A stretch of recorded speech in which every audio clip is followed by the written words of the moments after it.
ኢትዮጵያ ያነሳችውን የባህር በር ጥያቄና እንደዚሁም በቀጠናው አሁን ላይ እየታየ ያለውን አዲስ የኃይል አስተላለፍ ስርዓት በሚመለከት አዳዲስ የሆኑ አሁናዊ መረጃዎች እየወጡ ነው። በተለይም ከሰሞኑ ኢትዮጵያ ያለ ጦርነት የባህር በርን የምታገኝበት እድል እንዳለ የመመላከቱ ጉዳይ የበርካቶችን ቀልብ የሳበና በርካቶችም እየተነጋገሩበት ያለ ጉዳይ ነው። በሌላ በኩል አሜሪካዊው የሲአይኤ ሰው ዳን ኮል ስለ ኤርትራ የትጥቅ ትግልና በኢትዮጵያ ላይ የተፈጸመውን ደባ በሚመለከት በመጽሐፉ ያጋራው መረጃ እንደ አዲስ የመነሳቱ ጉዳይ በኤርትራ ባለስልጣናት ዘንድ ቁጣን ስለመፍጠሩ ተሰምቷል። በሌላ በኩል በኤርትራ በኩል አሁን ላይ የተለያዩ እንቅስቃሴዎች እየተደረጉ መሆናቸው የተገለጸ ሲሆን የኤርትራ መንግስት እቅድ ነው በተባለው ባለፈው የአፋሩ እንቅስቃሴ ያልተሳካለት የሻዕቢያ መንግስት አሁን ደግሞ በቡሬ አካባቢ አዳዲስ እንቅስቃሴዎችን ለመጀመር ሙከራ ሲያደርግ ስለመስተዋሉም ተሰምቷል። እንደዚሁም አዳዲስ መሳሪያዎችንም ወደ ኢትዮ ኤርትራ ድንበር እያስጠጋ ስለመሆኑ የተነገረ ሲሆን ከሰሞኑም አዳዲስ የሆኑ የሳተላይት ምስሎች እንዳሳዩት የኤርትራ መንግስት አሁን ላይ ከኢትዮጵያ ጋር ወደ ጦርነት ለመግባት ሙሉ ዝግጅት እያደረገ ስለመሆኑ ተመላክቷል ተብሏል። ሰላም ጤና ይስጥልን ውድ አድማጭ ተመልካቾቻችን እንደምን ሰንብታችኋል? ይህ ገበያ ሚዲያ ነው። ፕሮግራማችን ከገበያ ሚዲያ ዘውትር በዚህ ሰዓት ወደ እናንተ የሚደርሰው የገበያ ሚዲያ ልዩ የጥንቅር የመረጃ ሰዓታችን ነው። አብራችሁ እንድትቆዩ በመጋበዝ በዛሬው የገበያ ሚዲያ ልዩ የጥንቅር ፕሮግራም ቀደም ሲል እንደገለጽንላችሁ ኢትዮጵያ ያለ ጦርነት የባህር በር የምታገኝበት እድል ምንድነው? ይህም ማይሆን ከሆነስ የመጨረሻው አማራጭ ምን ሊሆን ይችላል? እንደዚሁም የሲአይኤው ሰው ምንድን ያጋለጠው? በተለይም ኢትዮጵያን የከዱ የሻዕቢያ ሰዎች አሁን ላይ ዕጣ ፈንታቸው ምን ሊሆን ይችላል የሚለውንም ጉዳይ በማያያዝ መረጃዎችን የምናጋራችሁ ነው የሚሆነው። ቆይታችሁ እንደሚያምር እያመንን ለቻናሉ አዲስ የሆናችሁ ቻናሉን ሰብስክራይብ፣ ፕሮግራማችንን ደግሞ ላይክ እና ሼር እንድታደርጉ እየጋበዝን አዲስ ሐሳብ፣ አስተያየት ወይም የምታክሉልን መረጃ ካለ ደግሞ እንደዚሁ በመረጃ ሳጥኑ ወይም ሜሴጅ ልታደርጉልን እንደምትችሉ እየጋበዝን በቀጥታ ወደ መረጃው ተሻገርን።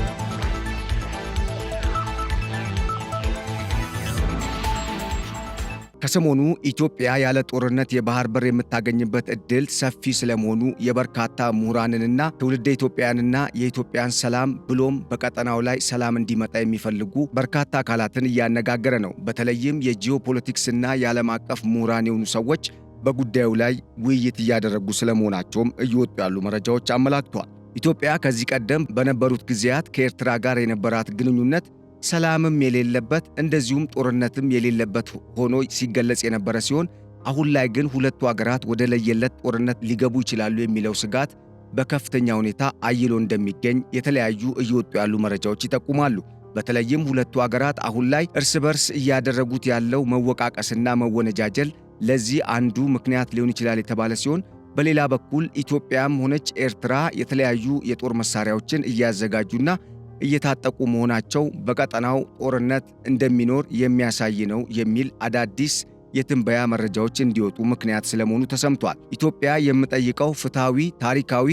ተፈጥሯዊና ሕጋዊ መብቴንና የነበረኝን ግዛት ርስቴን ነው በማለት ጥያቄ ያቀረበች ሲሆን በሌላ በኩል የሻዕቢያ መንግስት የኢትዮጵያን ጥያቄ ከመቀበል ይልቅ ኢትዮጵያን ለመውጋት ዝግጅት እያደረገ መሆኑ ኢትዮጵያ ከተጠቃው ወደ ጦርነት የመግባታችን ጉዳይ አይቀሬ ነው፣ ይህም እኛ ብቻ ጦርነትን ማስቀረት አንችልም በሚል በፊልድ ማርሻል ብርሃኑ ጁላ በተነገረው ሰሞነኛው ንግግር መመላከቱ ይታወቃል። ይህንንም ተከትሎ ሁለቱ አገራት የተለያዩ እንቅስቃሴዎችን እያደረጉ ባለበት በዚህ ወቅት ኢትዮጵያ ያለ ጦርነት የባህር በሩን የምታገኝባቸው እድሎች እንዳሉም ምሁራን አመላክተዋል። በተለይም በዓለም አቀፍ ሕግ ዙሪያ እየሰሩ ያሉ አካላት እንደሚያስረዱት ኢትዮጵያ ወደ ጦርነት መግባት ሳያስፈልጋት የባህር በሩን የማስመለስ መብት አሊያም እድልን ልታገኝ እንደምትችል አመላክቷል። በተለይም ይህ ጉዳይ ከተለያዩ ዓለም አቀፍ ሕጎች ጋር የሚያያዝ እንደሆነ የሚያነሱ ምሁራን አሁን ላይ ኢትዮጵያ ወደ ዓለም አቀፉ ፍርድ ቤት የምትሄድ ከሆነ ኤርትራን በቀላሉ ማሸነፍና የሻዕቢያ መንግስትን ምክንያት አልባ ውንጀላዎችና ክሶችን መጣል እንደምትችል አመላክቷል። ከሰሞኑ ሪፖርተር አጋለጠው በተባለው የተለያዩ የዓለም አቀፍ ሕግ ምሁራንን ማዕከል ባደረገው ሪፖርቱ እንዳመላከተው ኢትዮጵያ ያለ ጦርነት የባህር በሩን የምታስመልስበት እድል እንዳለ ተመላክቷል። ለመሆኑ እነዚህ ሶስት አማራጭ ተብለው በሪፖርተር ሪፖርት ውስጥ የቀረቡ አዳዲስ ሐሳቦች ምንድን ናቸው? በእርግጥም ኢትዮጵያ እነኚህን አማራጮች በመጠቀም የባህር በሩን ማስመለስ የምትችል ከሆነ ይህ ለኢትዮጵያም ሆነ ለኢትዮጵያ መንግስት አጠቃላይ ለቀጠናው ትልቅ ድል ተደርጎ እንደሚወሰድም እየተነገረ ነው። በተለይም አሁን ላይ በሁለቱ ሀገራት መካከል በዚህ ቀጠና የሚቀሰቀስ ጦርነት ካለ ቀጠናው ወደ ለየለት ትርምስ ይገባል እየተባለ እየተፈራ ባለበት በዚህ ሰዓት ሰላማዊ በሆነ መንገድ ኢትዮጵያ የባህር በሩን ማስመለስ የምትችል ከሆነ ይህ ትልቅ ስኬት ነው ተብሏል። ቀዳሚ የተደረገውም በፈቃደኝነት የሚከወን ሲሆን ይህም ከወደብ ባለቤት ከሆኑ አገራት ጋር በሚኖር መልካም ጉርብትና በሚደረግ ስምምነትና መግባባት የሚሳካ ሲሆን ይህም ማለት ኢትዮጵያ የሆነ ነገር ሰጥታ የባህር በር የምታገኝበት አማራጭ ሐሳብ እንደሆነም በምሁራኑ ተመላክቷል ተብሏል። ከዚህ ቀደም ሲነሱ ከነበሩ ተመሳሳይ ሐሳቦች ለየት የሚያደርገው የአሁኑን ሐሳብ በዋናነት ይህ ሐሳብ በዓለም አቀፍ ሕግ በመደገፍ ዓለም አቀፉ ሸምጋይ ወይም ገላጋይ ፍርድ ቤት አንዱን አገር ይህን ስጥ ሌላኛውን አገር ደግሞ ይህንን መልስ በሚል ውሳኔ በሚሰጥበት አግባብ ሊከናወን የሚችል ስለመሆኑም እየተገለጸ ይገኛል።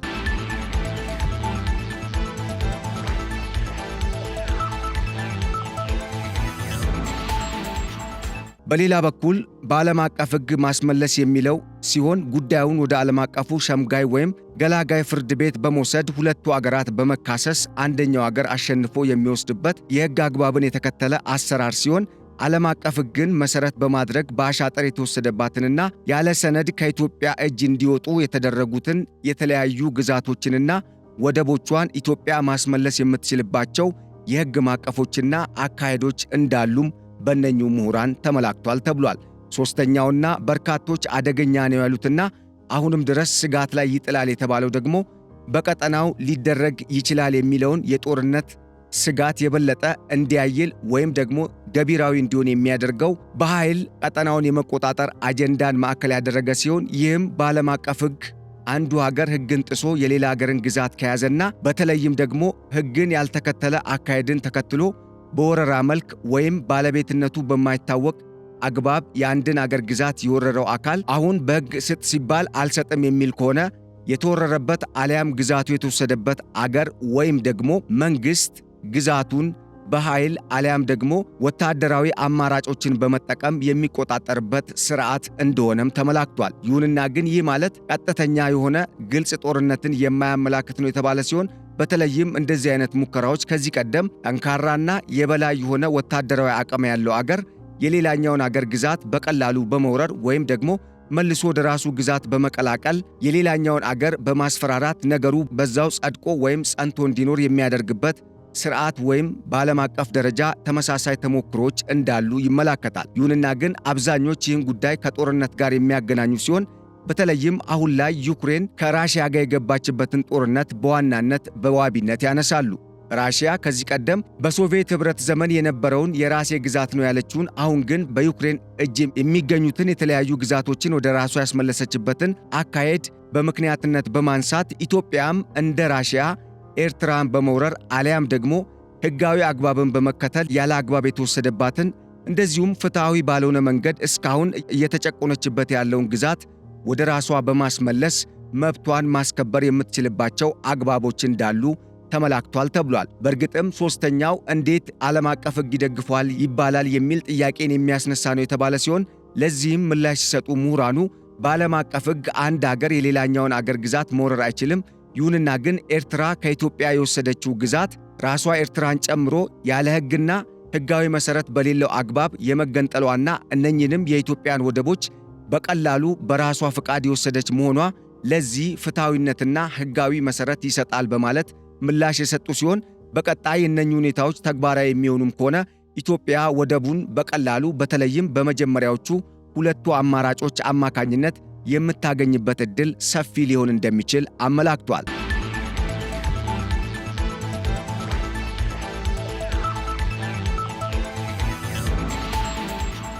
አሁን ላይ ኢትዮጵያ በቀጠናው ብሎም በአፍሪካና በዓለም አቀፍ ደረጃ የተጽዕኖ መፍጠር አቅሟና ተቀባይነቷ በእጅጉ እየጨመረ ከመምጣቱ ጋር ተያይዞ የተለያዩ ሌላ ኃያላን አገራትን ጨምሮ በዓለም አቀፍ ደረጃ በዓለም አቀፍ ሥርዓት ውስጥ ተጽዕኖ መፍጠር የቻሉና ተሰሚነት ያላቸው የሚባሉ ወሳኝ አገሮች ኢትዮጵያን መደገፋቸው ለነገሩ ቀላል እንዲሆን ትልቅ መሠረትን የሚጥል ነውም ብለዋል። በሌላ በኩል እነኚህ ምሁራን እንዳስረዱት ኢትዮጵያ የተለያዩ ሰነዶችን በማሰባሰብና ከዚህ ቀደም የባህር በሩን በእጇ እንደነበረ ብሎም የተለያዩ ወደቦችን ስትጠቀም እንደነበረ የሚያሳዩ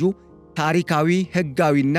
ኢትዮጵያ ከወደቡ ጋር በተፈጥሮ የተገናኘች መሆኗን የሚያመላክቱ ሰነዶችን በማቅረብ በዓለም አቀፉ ፍርድ ቤት ሕግን መሠረት ባደረገ አካሄድ የኤርትራ መንግሥትን መርታትና ወደቦቹን ብሎም የባህር በሯን ቀድሞ የነበራትን ግዛት ማስመለስ የምትችልበት አማራጭ በሰፊው እንዳለ መመላከቱ ተነግሯል። አሁን ላይ በበርካታ ኢትዮጵያውያንና በዓለም አቀፍ ደረጃ በሀገራትና በተቋማት መካከል የሚደረጉ ክርክሮችን የሚመሩ ዳኞችና በጉዳዮቹ ላይ ተከራካሪ ሆነው የሀገራትን ጉዳይ በመያዝ መብታቸውን ለማስከበር የሚሰየሙ የሕግ ሰዎች ወይም ጠበቆችና የሕግ አማካሪዎች ጥሩ አማራጭ ሊሆኑ የሚችሉ ትላልቅ ዕድሎች ከፊት ይጠብቋታል ያሉ ሲሆን በተለይም ኢትዮጵያ እነኚህን አማራጮች በመጠቀም ወደቡንም የባህር በሩንም አንድ ላይ ማስመለስ የምትችልበት አማራጭ ወይም ዕድል ከፊቷ እንደሚጠብቃት አንስተዋል። በሌላ በኩል ከኢትዮጵያ የባህር በር የወደብ ጥያቄ ጋር በተገናኘ ከላይ ከቀረቡት አማራጮች በሁለተኛ ደረጃ ላይ በሕግ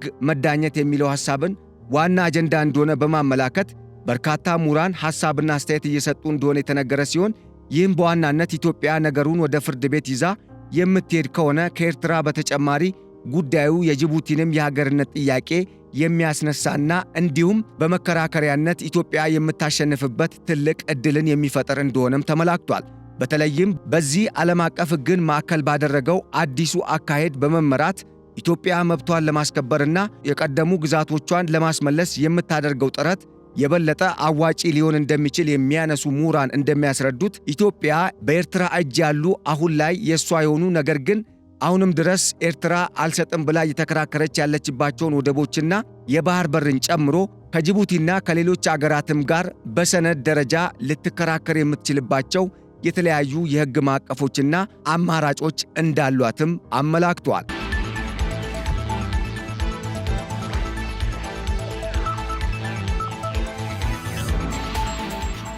ይህም ለኢትዮጵያ ትልቅ ዕድልን የሚፈጥር ነው የተባለ ሲሆን በተለይም በሻዕቢያ መንግሥት በኩል የዚህ አይነት መረጃ መሰማቱ ከፍተኛ ድንጋጤን ስለመፍጠሩ ተሰምቷል። በሌላ በኩል ከዚህ ቀደም ሆርን ሪቪው አጋራው በተባለው አስደንጋጭ መረጃ ኢትዮጵያ የኤርትራን የሀገርነት ዕውቅና ማንሳት ትችላለች የመባሉ ጉዳይ እስካሁን ድረስ በኤርትራ መንግሥት በኩል ከፍተኛ ስጋትን የፈጠረና መነጋገሪያ አጀንዳ ሆኖ የቀጠለ ሲሆን ከሰሞኑም የተለያዩ የኤርትራ አምባሳደሮች በጉዳዩ ላይ የተለያዩ የትንተና ሐሳቦችን እየሰጡ ስለመሆናቸው ተመላክቷል። በዚህም ኤርትራ ከዚህ ቀደም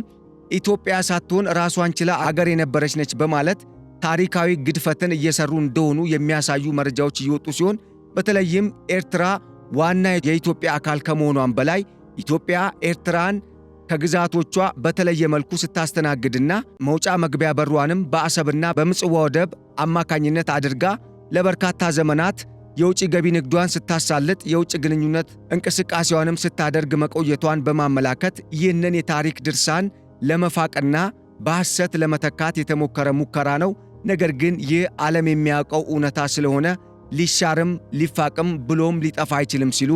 በኢትዮጵያ ጎን የሚከራከሩ ውድና ድንቅ ኢትዮጵያውያን አመላክተዋል ተብሏል። አሁን ላይ በኤርትራና በኢትዮጵያ መካከል የተለያዩ ውዝግቦች እየተነሱ መሆናቸው የተነገረ ሲሆን በተለይም የሻዕቢያ መንግሥት ጦርነት ከሌለ ሰላም ስለማያገኝና የሥልጣን ዕድሜውም ስለማይራዘም ኢትዮጵያን ካልወጋው በማለት የተለያዩ የጦር አማራጮችንና ስልቶችን በመጠቀም ኢትዮጵያ ላይ ለመዝመት እንቅስቃሴ እያደረገ መሆኑን የሚያሳዩ የተለያዩ የሳተላይት መረጃዎች እየወጡ ስለመሆናቸውም ተመላክቷል። በሌላ በኩል ከጅቡቲና ኤርትራ ሀገርነት ጋር በተያያዘ እስካሁን ለሕዝብ ይፋ ያልተደረጉ በርካታ ወሳኝ የሚባሉ ሰነዶች ማሰባሰብ ስለመቻሉ የሚያነሱ አካላት እንደሚያስረዱት ይህን ጉዳይ በሚመለከት ወደፊት ዶሴው ሲገለጥና ነገሩ በይበልጥ ይፋ የሆነ ሲመጣ ገና ብዙ ደባና ሴራ ሊጋለጥ እንደሚችል ማንሳታቸውም ተነግሯል። ለአብነትም ኤርትራም ሆነች ጅቡቲ በምክር ቤት ዕውቅና ስለመገንጠላቸው የሚያሳይ ምንም አይነት ሰነድ አለመኖሩና በተለይም አሁን ላይ በስፋት እየተነሳ ካለው መከራከሪያ ሐሳብ ጋር የሚገናኝ ጉዳይ ሆኖ መገኘቱ የነገሩን ክብደት ከማሳየቱም በላይ ኤርትራም ሆነች ጅቡቲ በኢትዮጵያ ላይ ምንም አይነት አሻጥር አሁን ላይ ለመፈጸም የሚሞክሩ ከሆነ ኢትዮጵያ ቀጠናውን የበለጠ ልታሸንፍ ብሎም ልትቆጣጠር የምትችልበት ትልቅ የመጫወቻ ካርድ በእጇ አላት ሲሉም በኢትዮጵያ ወገን የሚከራከሩ የኢትዮጵያ ምሁራን አመላክተዋል ተብሏል።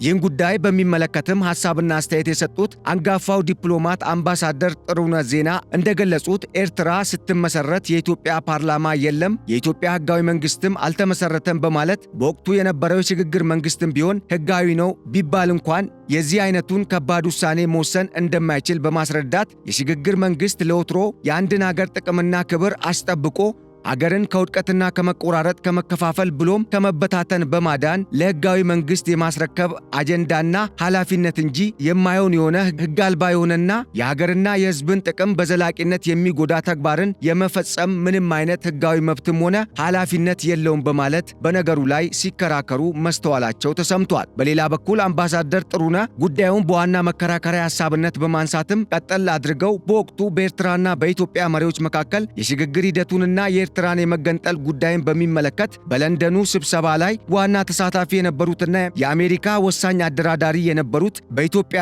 በምስራቅ አፍሪካ የአሜሪካ አምባሳደር የነበሩት ሄርማን ኮን ጉዳዩን በሚመለከት አጋልጠውታል ያሉትን ሐሳብን በማንሳት መከራከራቸው የተነገረ ሲሆን በእርግጥም ከሄርማን ኮን ጋር በመገናኘት በነገሩ ላይ ተወያይተን እናውቃለን ያሉ ሲሆን በእርግጥም ኤርትራ ሀገር ለመሆን ወይስ መንግስት ለመገልበጥ የሚያስችል አቅም አላት የሚለውን ጉዳይ በወቅቱ አንስተን የተለያዩ ጉዳዮችን መሰረት ያደረጉ ሐሳቦችን ሰንዝረውልኛል በማለት በአንድ ወቅት በአሜሪካ የተመድ ጽሕፈት ቤት ግቢ ውስጥ ተገናኝተን በሌላኛው ጊዜ ስናወራ በሚገባ አናግሬያቸዋለሁ በማለት አምባሳደር ሄርማን ኮን እኔ በወቅቱ ለእናንተ ሰዎች ስለ ባህር በሩ ጥያቄ አንስቼላቸው ነበር፣ ነገር ግን ሊቀበሉኝ አልቻሉም ሲሉ ነግረውኛል በማለት አምባሳደሩ ነገሩ የሚያሳየው የኢትዮጵያ የባህር በር ጥያቄ በ1983ቱ የለንደኑ ስብሰባ ወቅትም ሆነ በ1991ና 92ቱ የኢትዮ ኤርትራ ጦርነት ወቅት ሆን ተብሎ እንዳይነሳ ተደርጎ በአሻጥር ስለመቅረቱ አሊያም በዝምታ ስለማለፉ የሕግ ባለሙያ ገልጸዋል ተብሏል።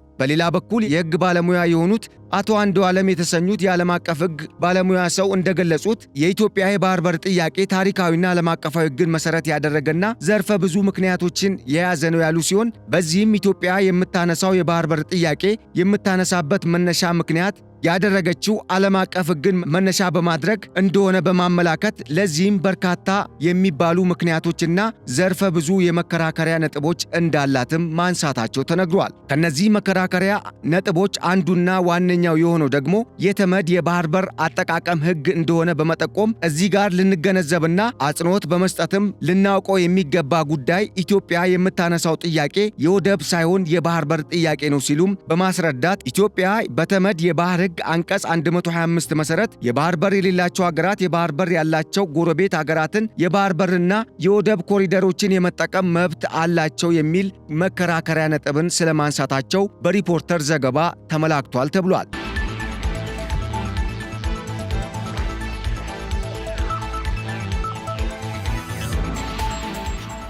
አያይዘውም መንግስት ያነሳው የወደብ መጠቀም ጥያቄ አይደለም በማለት ይልቁንም የባህር በር ጥያቄ እንጂ የወደብ መጠቀም ጥያቄ ነገሩን ያሳንሷል በማለት ኢትዮጵያ ጥያቄዋ አሁንም ቢሆን የባህር በር መሆኑን እንገነዘበዋለን ነው የሚለው ጥያቄ በራሱ አነጋጋሪ ነው። ይሁንና ግን ይህንን አጀንዳ በመያዝ ወደ ዓለም አቀፉ ፍርድ ቤት የምንሄድ ከሆነ የዓለም አቀፉ ሕግ ለኢትዮጵያ በእርግጥም የሚረዳና ኢትዮጵያ ከኤርትራ ጋር ፊት ለፊት በዚህ ፍርድ ቤት የምትቆም ከሆነ በአሸናፊነት እንደምትቋጨው የሚያጠራጥር አይሆንምም ሲሉ ያላቸውን እምነት ገልጸዋል ተብሏል። ኤርትራ ከኢትዮጵያ ለመገንጠል የተለያዩ ሐሳቦችንና መከራከሪያ ትርክቶችን ስታነሳ የቆየች ሲሆን አሁንም ድረስ የኢትዮጵያና የኤርትራ ፍቺ ያልተቋጨ ፍቺ መሆኑ የበርካቶች መነጋገሪያ ሆኖ ስለመቀጠሉ የወጡ መረጃዎች ያመላክታሉ። ከዚህ ቀደም ኢትዮጵያ ላይ የተሰራውን ደባና በተለይም በሻዕቢያ መንግስትና በግብፅ መንግስት ከዚህ ቀደም በኢትዮጵያ ላይ ተሰርተዋል የተባሉ ሸፍጦችን ያጋለጠው የሲአይኤው ሰው ዳን ኮኔል የተባለው ሰላይ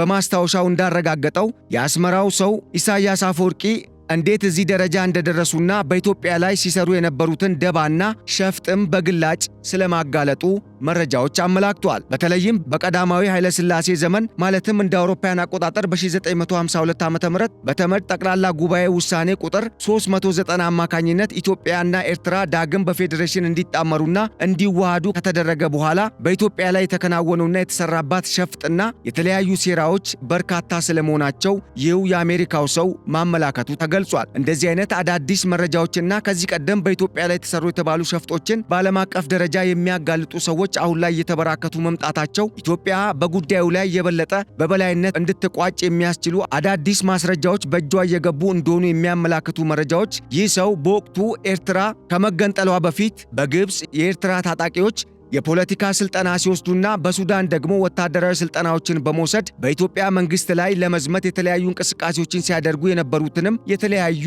ሴራዎች በማጋለጥ ኢትዮጵያ ላይ የተሰራው ደባና ሸፍጥ ከፍተኛና አሁንም ድረስ ኢትዮጵያ ለተለያዩ ጉዳቶች እንድትዳረግ ያደረጉ ስለመሆናቸው ማጋለጡም ተሰምቷል። በተለይም ኤርትራን በወቅቱ ከኢትዮጵያ ለመገንጠል የሻዕቢያ መንግስት ያደረገውን እንቅስቃሴና ፕሬዝዳንት ኢሳያስ አፈወርቂና የትግል ጓዶቻቸው እንዴት አድርገው በቻይናና በግብፅ እንደዚሁም በሶሪያ፣ በሊቢያ፣ በሶማሊያ፣ በሳውዲ አረቢያ፣ በሊባኖስ በወቅቱ ያኔ ኤርትራ ከመገንጠሉ አስቀድሞ የእስራኤል መንግስትን ሲገዳደርና ከእስራኤሎች ጋር ከፍተኛ ፍልሚያ ውስጥ የነበረው የሐማስ የፍልስጤሙ ታጣቂ ቡድን በያሲር አረፋት የሚመራው ቡድንና ሐማስም ጨምሮ የተለያዩ ቡድኖች ለኤርትራ ታጣቂዎች ድጋፍን ሲያደርጉ እንደነበረና ይህንንም ድጋፍ ሲያደርጉ የነበሩት ኤርትራውያን አረቦች ናቸው በሚል የሌላቸውን ማንነትና ብሔር ለመስጠት በማሰብ እንደሆነና ኢትዮጵያን ለመከፋፈልና የኢትዮጵያን የቀይ ባህር በር ድምቀት ለማሳጣት ብሎም በቀይ ባህር ያላትን ጥቅም ለማሳጣት በግብፅ የታቀደ ሴራ እንደነበረም ይህ ሰላይ አጋልጧል ተብሏል።